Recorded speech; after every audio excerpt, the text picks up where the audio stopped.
আচ্ছা, কেমন আছো সবাই? আজকে আমরা এক্সেল প্রোগ্রামের মাধ্যমে একটা চার্ট তৈরি করা শিখব। আমরা এখানে SAARC member country has largest literary rate, অর্থাৎ সার্ক কান্ট্রিগুলোর লিটারেচারি রেটের উপর আমরা একটা চার্ট তৈরি করব। এখানে লেখা আছে কান্ট্রি, আর এগুলো হচ্ছে করে আমাদের এডুকেশন রেট। ঠিক আছে, আমরা এটাকে একটু সুন্দর করার জন্য জাস্ট ডিজাইন করছি, আদারওয়াইজ নো নিড। এখন ফার্স্ট যে কাজটা করতে হবে, আমাদেরকে এইটা সিলেক্ট করে দিতে হবে যে আমি এই ডাটার উপর চার্ট তৈরি করতে চাই। এটা সিলেক্ট করার পরে যেটা করতে হবে,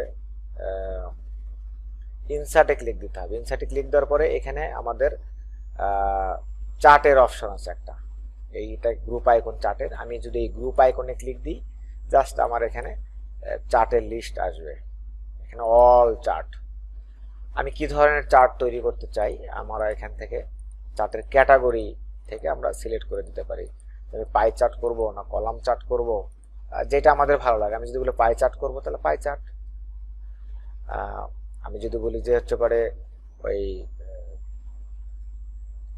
কলাম চার্ট করবো তাহলে কলাম চার্ট, তাহলে আমরা পাই চার্ট সিলেক্ট করে দিলাম। এখন যদি সেটা 3D হয় তাহলে 3D টাইপের হবে। আমরা যে ধরনের টাইপ করতে চাই আর কি, ডোনেট, আমরা 3D টাইপ করতে চাই।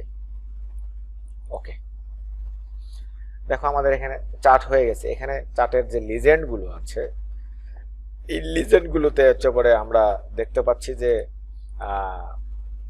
কোন দেশের কোন কালার, এখানে লিজেন্ডটা আমরা শো করছি। এখন এটাকে আমরা আর কাস্টমাইজ করতে পারি। কাস্টমাইজ মিন আমরা এটাকে সিলেকশন করার পরে আমরা উপরে কিন্তু দেখতে পাচ্ছি, দেখো বিভিন্ন ধরনের কাস্টমাইজ হচ্ছে।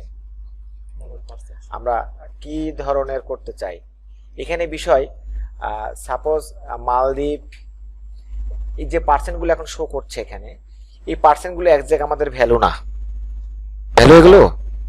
আচ্ছা, তাহলে একজ্যাক্ট ভ্যালু শো করার জন্য আমাদের একটা ট্রিক্স আছে এখান থেকে, যে